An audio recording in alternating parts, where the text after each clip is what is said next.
Good morning, guys. I was asked to create a video to show students how to organize their Google Drive and make it easier to share folders with their teachers. So this morning I'm going to show you a couple of different ways to do that. First, I want you to notice, looking at my Google Drive, that I have some of my folders color-coded. This helps me find folders quickly. If you click on the three dots beside the folder, it gives you the choice of changing the color and makes it easy for you to see the different colors for the different topics that you might be trying to organize it by. Maybe math or ELA or band or whatever subject it is that you want to give a color to. So the other thing that you need to notice is that if you look in the bottom right hand corner of the folder and it has the little two people icon, that means that it's a shared folder.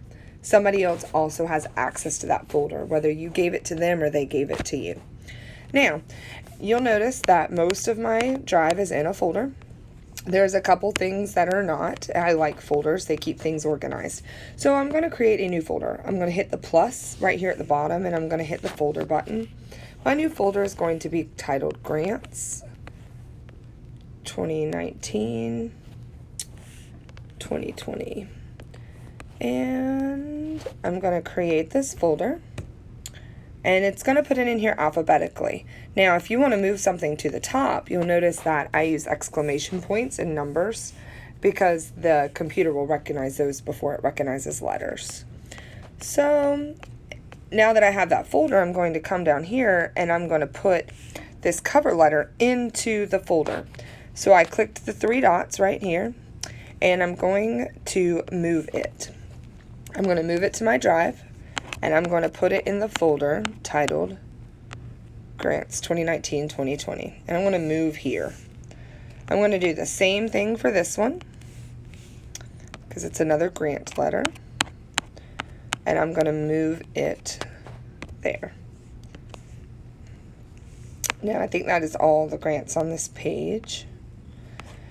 Now that I have that done, I'm going to go into that grant folder. And I'm going to make another folder because I like my stuff super organized. And the first one I'm going to write is for our ethnic instruments.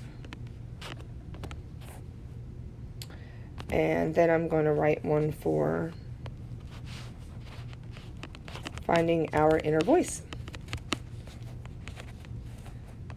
Then I'm going to take and I'm going to actually drag and drop this time because it's so close into that folder. Now that they are in there, let's say I need to share this with somebody. I'm going to click on the three dots and I'm going to click share. I'm going to share it with Miss Guthrie today. And I'm going to add a message. And my message is going to say, making video.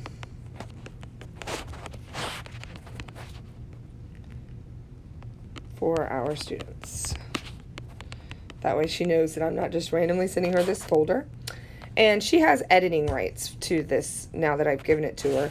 If I don't want her to be able to edit this folder, then I'll just make it a viewer. So for right now, I'm going to just make her a viewer. That means she can see what's in it, but she can't edit or do anything with it. If you're sending it to your teacher, you want to make sure that you give them editing rights. I'm going to click the arrow at the bottom and ta-da! Now she has access and you're going to see the two little people show up in the bottom of that corner. Super easy way to keep your life organized. If your teachers ask you to share a lot of items with them, it's much easier to share an entire folder and makes it easier on your teacher too.